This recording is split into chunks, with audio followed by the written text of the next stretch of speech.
So a lot of folks have asked me recently, in kind of passing when I've brought up my time in the industry, if I could talk a little bit about it more in depth and talk about what it was like to work in video games in the early 2000s. And you know, I was a little apprehensive to do that. That's kind of a little more personal than I'm used to doing on the channel, but there's a lot of interest there, and I figure some folks might like to hear about it. So we're going to talk about my time working in the industry, warts and all, from the years of 2003 to 2009.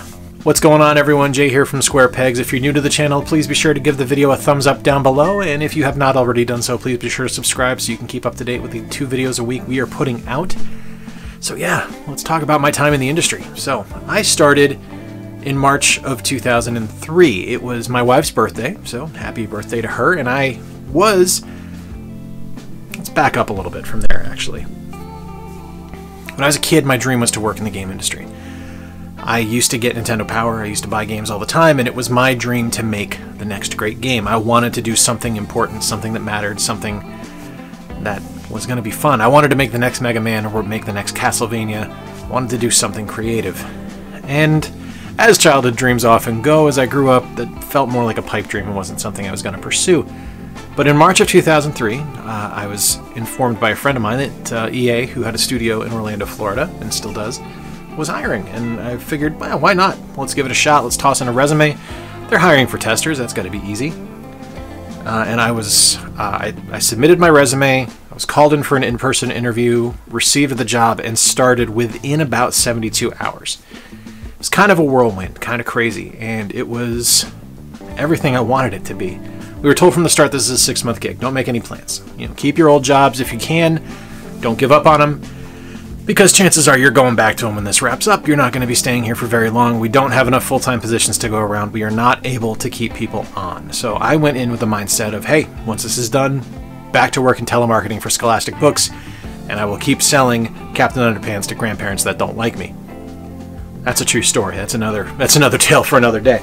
But so I started. I got through training. It was a blast. My trainer, Russ, was incredible. And I went on to work on The Sims Online. And we were at the tail end of our testing on Sims Online. And the only thing I really remember about it, because I was only on the project for like 2 or 3 weeks, was working on something called the Pizza Kitchen. Now, the Pizza Kitchen was a multiplayer game, and it was kind of like a rhythm game. It was, you know, there's button prompts that come up on screen and you have to press them. And it was hard enough for us, having 5 testers in a row actively communicating with each other in person, to pull this thing off. I can't imagine what it was like online. It had to have been impossible. I can't even fathom how difficult that was. So after The Sims Online, I went on to my first console game, and it was on the Nintendo GameCube, and it's this guy here, NCAA Football 2004. And one of the things a lot of people don't really realize with QA is that it's not just the big bugs you need to look for. Everyone wants the crashes. Everyone wants those big functionality issues out of the way, because without those, the games are unplayable. There's also something to be said for the smaller bugs, and that's kind of where I excelled. One of the things I discovered working on NCAA is that I have a pretty good attention for detail. And I have a good eye for things that are just sort of out of place, and that's gotten me far. I started in QA in 2003. It's 2021, and I'm still doing it, albeit not in games anymore. I work in library software. But I see mistakes. I can see errors and patterns, or I can see mistakes in artistic assets and things like that, and I'm able to pick them out and kind of pull them apart and get those bugs in.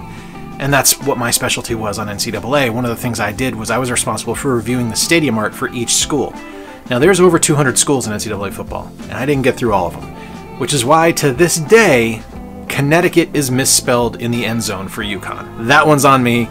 You have my apologies. I am truly sorry about that one. But yeah, that was my first real game that I worked on that wasn't The Sims Online, because that was a nightmare. From there, I moved on to my first non-Nintendo product, and that was Nascar Thunder 2004 for the Xbox. Now, NASCAR was unique. We were in a closet, almost literally. It was one of the smallest rooms we had in our building, and we had probably 25 testers crammed in there. I think it was 12 on each side, 12 for PS2, 12 for Xbox, and we had our database manager and our 2 project leads in there as well, so maybe 26 people, 27 people. And there was something to be said for that team, because it was, when you're crammed in a room with, 25 other adults, you got to learn to get along. You have to learn to deal with it. And we worked really well together, and the NASCAR team was awesome. where I met my friend Stefan, who was a developer on the project. And that's kind of where I got my first taste of what it was like to have a little bit more responsibility. And I started getting the idea at that time that I probably wasn't going to get let go. I didn't have to worry about going back and doing telemarketing for Scholastic Books. I was probably going to stick around. And when NASCAR wrapped, I did. I was awarded a full-time position, and I was brought over to NFL Street, which was the first EA Sports big product I worked on. From there, I don't remember a whole lot about NFL Street. That was kind of around holiday time where we were working on that, and my mind kind of wandered to wanting to go on break. But after that, I was on NASCAR Thunder 2005, and I was the database manager, and I was the guy that routed and handled every bug that came in. And yeah, that's fun, because the goal of a database manager in QA isn't to just look at the bugs and put them where they need to go. You need to search through every bug that's been submitted. You need to have kind of an encyclopedic memory of what is going on with what has already been submitted in your database. Because if something's been submitted and it was a duplicate issue, we had to kill it before it moved on, because then you're just duplicating work. And no one needs that. It's bad form, it's bad work, and it's bad searching skills by the testers. So I would kill those at the source and then route them where they needed to go. I would ask for more information if it needed information.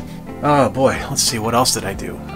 In between there was also, actually before that, before NASCAR Thunder 2005, I did a little bit of time on NASCAR Thunder 2004 for the PC. That's where I met my first kind of signature manager in my life, Catherine, and she was a trip. Catherine was incredible. She taught me so much about the industry. She'd been in for years at this point, and she still is, which is remarkable because I didn't have the longevity that she did as far as working in the game industry goes, and I'm impressed to this day that she is still involved with video games and still involved in the industry, because that's incredible to me. The fact that she's been going at it now for over 20 years is remarkable and admirable and just incredible. After NASCAR Thunder 2005, we moved on to NFL Street 2. NFL Street 2 happened, and then that's when things started to get interesting, because I kind of had the idea that I was going to be moved up because we needed leads. We were getting more projects in. We were adding more SKUs onto our workload. And NASCAR Thunder 2006 was coming around, and I was the only person really with any kind of experience on it. So I was promoted to QA lead at that point and worked on NASCAR Thunder 2006. So in 3 years, I'd gone from temporary tester to project lead, which was amazing. Like I loved it. my pay reflected it. It definitely felt good, but the responsibility was enormous. I frankly stated probably wasn't ready for it. I definitely don't think that it was something that I probably should have done yet. I probably should have waited another year or so before I got moved up, but that was for them to decide and for me to not say no to. I certainly wasn't going to say no to it. From there, a couple of random projects came through, but then I moved on to working on what was my favorite 2 years in the industry, working on projects with EA Chicago. Working with people like Kudo Sonoda, who now works for Microsoft, Keith Morton, who works for Raven Software, and a bunch of other people. And that was the time I was happiest in the industry. It was the time I felt the most valued. It was the time where I felt like I was actually part of the team. One of the things that frequently happens with QA, at least it did back then, I don't know how it goes now. I can't say. I really can't. I don't have any kind of information on how QA and how the game industry works nowadays. But back then, we weren't part of the team. We were kept separate. We didn't get the meal per diems that they did. We were given a separate budget entirely, and usually it was only for like 2 weeks worth of food for 30 plus testers, and we had to ration it, and it sucked. It was divisive, and it was honestly kind of evil if I look back at it, and I'm being honest with you, because the QA team did just as much work as the developers. We just did it at a different time. And, developers were getting meals catered every night, and we're getting snacks and fridges stocked up with food and drinks, and we were lucky if we got cereal. The cereal dispensers were epic in QA, but yeah, we just didn't get the amenities that they did, and that hurt. And I understand the logic behind it. Like, I understand the company looking at it and saying, well, they're temporary employees, they don't need it. But we had plenty of full-time employees by this point, and Eventually, yeah, we were able to get into the meal per diems. We were able to get onto the meal lists for catering and stuff like that. But it was too little too late at that point. You know, we already felt like we weren't part of the team. We felt like we were second-class citizens. So we didn't particularly want to be there. We didn't want to take part because it was us versus them at that point. But that wasn't the case with Chicago. Chicago felt different. Kudo valued what we did, and he thought we were important, and he told us regularly how what we did was invaluable. Now, what we did mattered, and we got to influence how the game developed and how the game produced and how the game, you know, ended up coming out. And working with them on Fight Night Round 2 was incredible because I got to work on another GameCube game, and I was as a project lead this time, and you know, working with Nintendo Lot Check and stuff like that as we submitted games was a new and crazy experience for me, and working with Nintendo standards was crazy because Nintendo standards were implied. They weren't necessarily spelled out word for word on what you needed to do. It was more the spirit of the standard, as I had several returns come to me. But that's okay. One of the neat things about Round 2 is we actually had Super Punch-Out emulated on disc. So we got to, you know, play Super Punch-Out on our disc and be able to play it out there on our GameCube, which I thought was incredible. And the year after that, I was moved up to Senior Project Lead in charge of Fight Night Round 3, and we delivered for Xbox 360 and PS3, and it was kind of unbelievable to move up that quickly. It was the best experience I had in the industry to that point, was working with EA Chicago. From there, I kind of had a specialty because I was good with working with external developers or good working on the weird stuff, so I ended up doing a lot of work with EA Canada. I did some time on NCAA basketball, I want to say 2006 or 2007. I helped out with one of the NHL games, which was a dream for me. You guys know how much I love the NHL. We didn't do too much on that one, so I didn't end up in the credits, but I did work on it a little bit during the early development stages.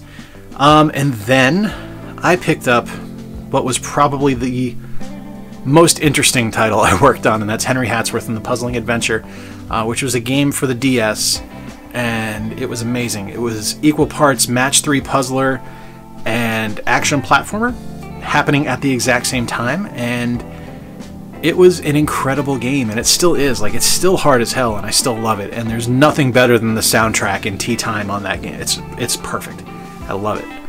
But after Hatsworth, I moved on to the Tiger Woods franchise, and I worked on Tiger Woods PGA Tour 09 and Tiger Woods PGA Tour 10, and handled all platforms for those and all submissions for those. I was one of the first people to actually work with the Wii Motion Plus. We were sent the dongles to work with on Tiger Woods 10, which was really cool. We packed in with it, which was awesome that Nintendo allowed us to do that. So after Tiger Woods, I helped out on Mirror's Edge a little bit, which was pretty cool because that was something new and different that we'd never seen before in our department. We were primarily a sports studio, but being able to lend an assist to something that was that big in Mirror's Edge was amazing. It was fun. I got my name in the credits on it. I didn't expect that. I didn't anticipate it, and frankly, I don't necessarily think I earned it, but I certainly wasn't going to say no to it. But it was really cool to work on a game like that and to see what DICE was doing that was really creative and really kind of incredible that they were able to produce something that cool. So that it's not every game I worked on, but that leads me up to 2009. And the last game I worked on, which was NFL Arcade. NFL Arcade was a really great team. We had a good series of developers, we had an unbelievable test team, and we produced something pretty incredible from nothing. We didn't expect anything from this game. We didn't expect it to be important, we didn't expect it to do well, we didn't expect it to sell. Frankly, we didn't really expect it to play well, but we ended up creating something that was our own take on NFL Blitz. Not as over the top, not as violent, not as crazy, but it took the core gameplay elements of Madden and NFL Street and distilled them down into a downloadable game for the Xbox Live Arcade.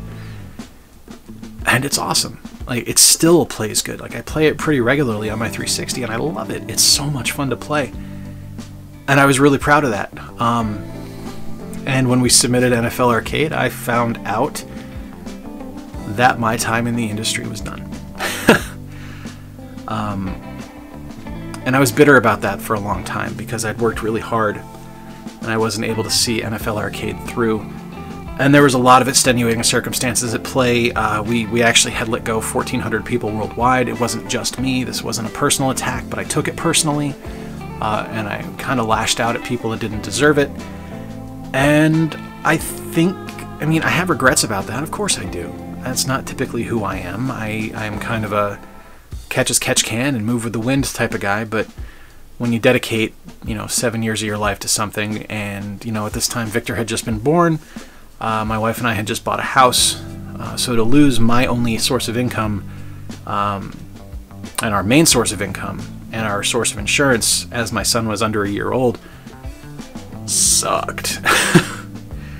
But that was the end of my time in the industry, and yeah, I have regrets. I would have definitely liked to have kept going. I would have definitely liked to have done something else beyond what I did, but at the end of the day, it led me to where I'm at now, and I wouldn't trade it for the world, because, I'm not gonna lie to you, I really like working on library software. It's really, really calming. And the industry just isn't. Like, I look at stuff, I worked at EA during the time of EA Spouse, and that was fun, because a lot of the stuff that was said in those anonymous letters were accurate to what we experienced. We had a countdown clock to ship. We had all this stuff that they were saying was apparent and was impacting people's lives, and it was awful. Crunch time sucks. It's probably the worst thing you can do in gaming. And it's really hard to manage a game properly to avoid crunch, like, especially in situations like EA where you're doing iterative development and you're expected to deliver something new every year. And if you don't, shareholders are pissed, and that's when you lose 1,400 people worldwide.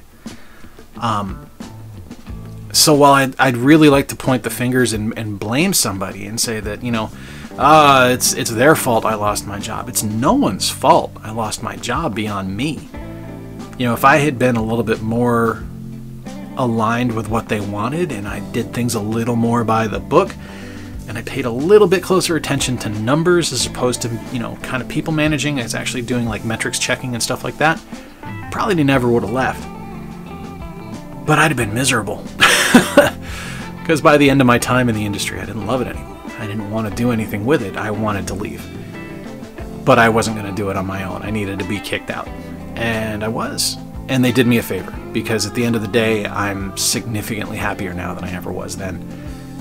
But I still look back at it fondly, because the game industry gave me so much. I say that it gave me Victor, and it did, because without the insurance that EA provided, we never would have been able to have him. We just couldn't have afforded it. It just wasn't in the cards. I got to work on things that I love. I got to make incredible games that made millions of people happy, and I got to do things that I never would have expected. And most importantly, though, I got to live a childhood dream, which is pretty goddamn awesome. Because not a lot of people get to say that. So yeah, I think that's going to wrap up this one. That's kind of the timeline of this video the theme of this video is the timeline of my time in the industry. It's a rough look at the timeline. Like, there's stuff in there I missed. Like, I didn't mention anything about head coach. Didn't mention a thing about fantasy football, and the less said of that, the better. That'll be its own video, because I didn't talk about Madden DS, the bane of Scott the Waz's existence, Madden DS 09. Yep, I worked on that. Yeah, so there's definitely some stuff in there, but the first one I'm actually going to be talking about, I'm going to go a little bit more in depth in my time on Fight Night Round 3. So next month, we'll do another one of these, and I will talk about my time actively working on Fight Night Round 3. If you dug this one, let me know in the comments down below. Let me know if you have any questions on any games that you would like me to talk about. Chances are, if it was developed by EA Tiburon between the years 2003 and 2009, I'm at least familiar with it. I didn't necessarily work on it, but I at least have a familiarity or a passing understanding of what was going on then. If you enjoyed the video, please be sure to give it a thumbs up down below, and if you are new to the channel, as I mentioned, be sure to click the subscribe button and ring the notification bell so you can keep up to date with everything I've got going on. Doing a couple videos a week now that I'm back in the swing of things, and apologies again for missing some time at the start of the week. We lost our dog. And this has been a really hard week to get through without her, because she was always here for the videos, and I really miss her. Sorry. until next time, I've been Jay. I appreciate you spending a little bit of time with me as I look back at my time in the industry. Remember to play more games, stay square, and take care. I'll talk to you soon.